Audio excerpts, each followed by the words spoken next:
جمعية الدعوة والإرشاد وتوعية الجاليات بحفر الباطن أمة. السلام عليكم ورحمة الله وبركاته. الحمد لله رب العالمين، والصلاة والسلام على أشرف الأنبياء والمرسلين وعلى آله وأصحابه أجمعين، أما بعد.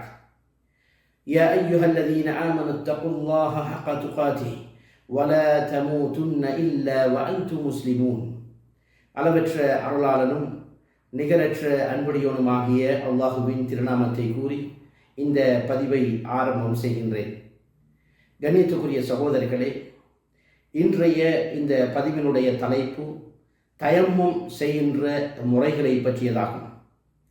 தயம்மும் என்ற அரபி சொல்லிற்கு ஒன்றை நாடுவது அல்லது ஒன்றை தேடுவது என்ற பொருளாக இருந்து கொண்டிருக்கின்றது.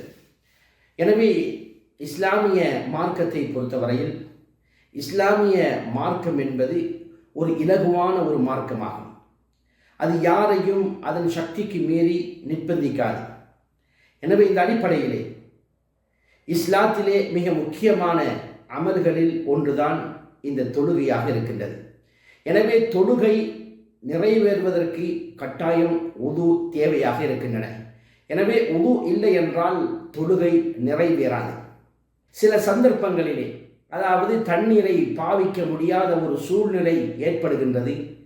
இவ்வாறான சந்தர்ப்பத்திலே உது செய்வதற்கு பகரமாக தயம்மும் என்ற இபாதத்தை அல்லாஹ் நமக்கு வழங்கியிருக்கிறார்.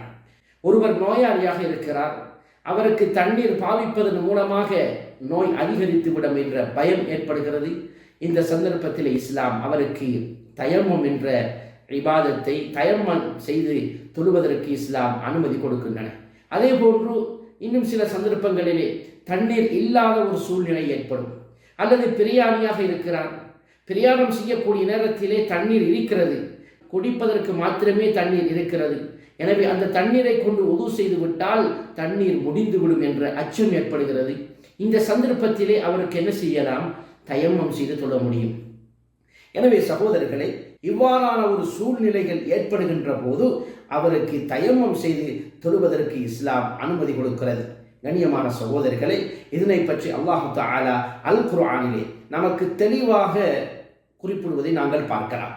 எனவே அல்லாஹு தஆலா அல் குர்ஆனிலே 2 இடங்களிலே தயம்மம் செய்கின்ற விடயங்களை பற்றி அல்லாஹ் நமக்கு தெளிவுபடுத்துகிறார். அதில் முதலாவது சூரத்துல் அன்ஆம் 6வது வசனத்திலும், சூரத்துல் மாஇதா 43வது வசனத்திலும் அல்லாஹு தஆலா எமக்கு இங்கே குறிப்பிடுகின்றார். அந்த அடிப்படையிலே சூரத்துல் மாஇதா 43வது வசனத்திலே அல்லாஹு தஆலா குறிப்பிடுகின்ற போது, யா அய்யுஹல்லதீன ஆமனூ லா தக்ரபுஸ் ஸலாத வ அன்தும் சுகாரா, நம்பிக்கை கொண்டவர்களே, நீங்கள் போதையிலே இருக்குகின்ற போது தொழுகைக்கு நெருங்காதீர்கள் என்று அல்லாஹு தஆலா கூறிவிட்டு அதே வசனத்திலே அல்லாஹு தஆலா கூறுகின்றான், وَإِن كُنتُم مَّرْضَىٰ أَوْ عَلَىٰ سَفَرٍ أَوْ جَاءَ أَحَدٌ مِّنكُم مِّنَ الْغَائِطِ أَوْ لَامَسْتُمُ النِّسَاءَ فَلَمْ تَجِدُوا مَاءً فَتَيَمَّمُوا صَعِيدًا طَيِّبًا فَامْسَحُوا بِوُجُوهِكُمْ وَأَيْدِيكُمْ إِنَّ اللَّهَ كَانَ عَفُوًّا غَفُورًا. அல்லாஹு தஆலா அதே தொடர் வசனத்திலே குறிப்பிடுகின்ற போது அல்லாஹு தஆலா அதில் என்ன சொல்லுகிறான்? وَإِن كُنتُم مَّرْضَىٰ, நீங்கள் நோயாளியாகவோ அல்லது அவு அலா சஃபரின் பிரயாணியாகவோ, அவு ஜாஅ அஹதும் மின்கும் மினல் காயித், மலஜலம் கழித்தோ, அவு லாமஸ்துமுன் நிஸாஅ, பெண்களை தீண்டியோ இருந்து, ஃபலம் தஜிது மாஅன், சுத்தம் செய்வதற்கு தண்ணீர் பெற்றுக்கொள்ளவில்லை என்றால், ஃபதயம்மமு ஸஈதன் தய்யிபா, தூய்மையான மண்ணை கொண்டு நீங்கள் தயம்மும் செய்யுங்கள் என்று அல்லாஹு தஆலா அல் குர்ஆனிலே குறிப்பிடுகின்றான். மேற்கூறப்பட்ட காரியங்கள் ஏற்படுகின்ற போது, அதாவது நோயாளியாக இருக்கிறார், தண்ணீர் பாவிக்க முடியாத ஒரு சூழ்நிலை, எனவே இவருக்கு தயம்மம் செய்வதற்கு இஸ்லாம் அனுமதி கொடுக்கிறது. அதே போன்று ஒருவர் பிரயாணியாக இருக்கிறார், தண்ணீர் பெற்றுக்கொள்ளவில்லை, எனவே அவருக்கு தயமம் செய்து கொள்வதற்கு இஸ்லாம் அனுமதி கொடுக்கிறது. அதே போன்று ஒருவர் மலஜலம் கழித்து விட்டு வந்திருக்கிறார், எனவே தண்ணீரை பாவித்து சுத்தம் செய்தால் தண்ணீர் முடிந்துவிடும், எனவே இவருக்கு தயமம் செய்து கொள்வதற்கு இஸ்லாம் அனுமதி கொடுக்கிறது. அல்லது ஒருவர் தனது மனைவியோடு இல்லறத்திலே ஈடுபடுகிறார், எனவே அவருக்கு குளிப்பு கடமையாகி விடுகிறது, எனவே அந்த குளிப்பை நிறைவேற்றுவது கடமை. எனவே இவ்வாறான சந்தர்ப்பத்திலே அவர் தண்ணீர் பெற்றுக்கொள்ளவில்லை என்றால் அவருக்கு தயமம் செய்து தொழுவதற்கு இஸ்லாம் அனுமதி கொடுக்கின்றன. கண்ணியமான சகோதரிகளே, அல்லாஹு தஆலா நமக்கு ஒரு சலுகையாக இதனை வழங்கி இருக்கிறான். அதே தொடர் வசனத்திலே அல்லாஹு தஆலா கூறுகின்ற போது, அதாவது எவ்வாறு தயம்மம் செய்ய வேண்டும் என்பதனை எமக்கு தெளிவுபடுத்துகிறான். ஃபம்ஸஹூ பிவுஜூஹிக்கும், உங்களுடைய முகங்களை தடவிக்கொள்ளுங்கள், வஐதீக்கும், உங்களுடைய 2 கைகளையும் தடவிக்கொள்ளுங்கள். இன்னல்லாஹ கான அஃபூவன் கஃபூரா, அதாவது நிச்சயமாக அல்லாஹ் பிழை பொறுப்பவனாகவும் மன்னிப்பவனாகவும் இருக்கிறான் என்று அல்லாஹு தஆலா இந்த வசனத்திலே குறிப்பிடுகின்றான். கண்ணியத்துக்குரிய சகோதரர்களே, எனவே அல்லாஹு தஆலா நமக்கு இது ஒரு சந்தர்ப்பமாக, இவ்வாறான சூழ்நிலைகள் ஏற்படுகின்ற போது எமக்கு தயம்மம் செய்வதற்கு அல்லாஹ் அனுமதி தருகின்றான். எனவே கண்ணியத்துக்குரிய சகோதரர்களே, அதே மாதிரி அல்லாஹ்வுடைய தூதர் ஸல்லல்லாஹு அலைஹி வஸல்லம் அவர்களும் நமக்கு அழகான முறையிலே தயம்மம் செய்கின்ற முறைகளை கற்றுத்தந்திருக்கிறார்கள், தானும் செய்திருக்கிறார்கள். அதே போன்று பிறருக்கும் நபி ஸல்லல்லாஹு அலைஹி வஸல்லம் அவர்கள் கற்றுக் கொடுத்திருக்கிறார்கள்.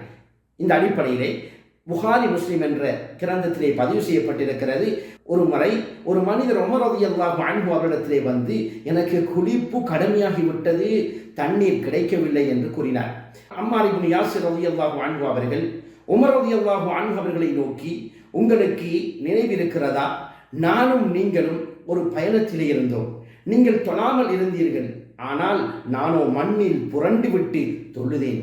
இதை நபி ஸல்லல்லாஹு அலைஹி வஸல்லம் அவர்களிடத்திலே நான் கூறிய போது, தமது உள்ளங்கைகளால் தரையிலே அடித்து வாயால் அதில் ஊதிவிட்டு 2 கைகளால் முகத்தையும் முன் கைகளையும் தடவி காட்டி, இப்படி செய்வது உமக்கு போதுமே என நபி ஸல்லல்லாஹு அலைஹி வஸல்லம் அவர்கள் அங்கே அம்மார் இப்னு யாசிர் ரலியல்லாஹு அன்ஹு அவர்களுக்கு கற்றுக் கொடுத்த செய்தி புகாரி முஸ்லிமிலே பதிவு செய்யப்பட்டிருக்கிறது. கண்ணியமான சகோதரிகளே, எனவே தயம்மம் செய்கின்ற முறைகளை அல்லாஹ்வுடைய தூதர் ஸல்லல்லாஹு அலைஹி வஸல்லம் அவர்கள் சஹாபாக்களுக்கு தெளிவாக கற்றுக் கொடுத்திருக்கிறார்கள்.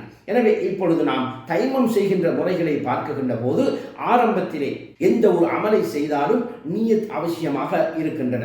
இந்த அடிப்படையிலே தயம்மம் செய்கின்ற போது எங்களுடைய மனதினால் நாம் நினைத்து கொள்ள வேண்டும், அதாவது உதுவுக்கு பகரமாக நான் தயம்மம் செய்கிறேன் அல்லது குளிப்புக்கு பகரமாக தயம்மம் செய்கிறேன் என்ற எண்ணம் தனது உள்ளத்திலே வர வேண்டும். அதற்கு பிறகு பிஸ்மில்லா சொல்லி மண்ணில் அடித்து ஒன்று ஊதிக்கொள்வார் அல்லது தட்டிக்கொள்வார். எனவே அதற்கு பிறகு முகத்தை என்ன செய்வது, இவ்வாறு தடவிக்கொள்ள வேண்டும்.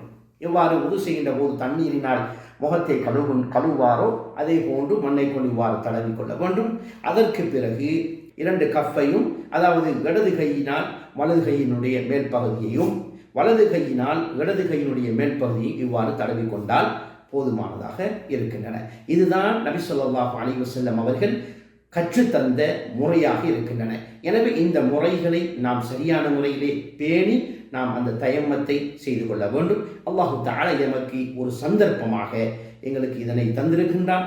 எனவே மேற்கூறப்பட்ட நிலைமைகள் ஏற்படுகின்ற போது நாம் இந்த தயம்மம் என்ற இபாதத்தை பயன்படுத்தி கொள்ள வேண்டும். எனவே அல்லாஹு தஆலா கேட்ட விடயங்களை இஹ்லாஸோடு அமல் செய்வதற்கு அல்லாஹு தஆலா நம் அனைவர்களுக்கும் அருள் செய்வானாக. வஸ்ஸலாமு அலைக்கும் வரஹ்மத்துல்லாஹி வபரகாத்துஹு.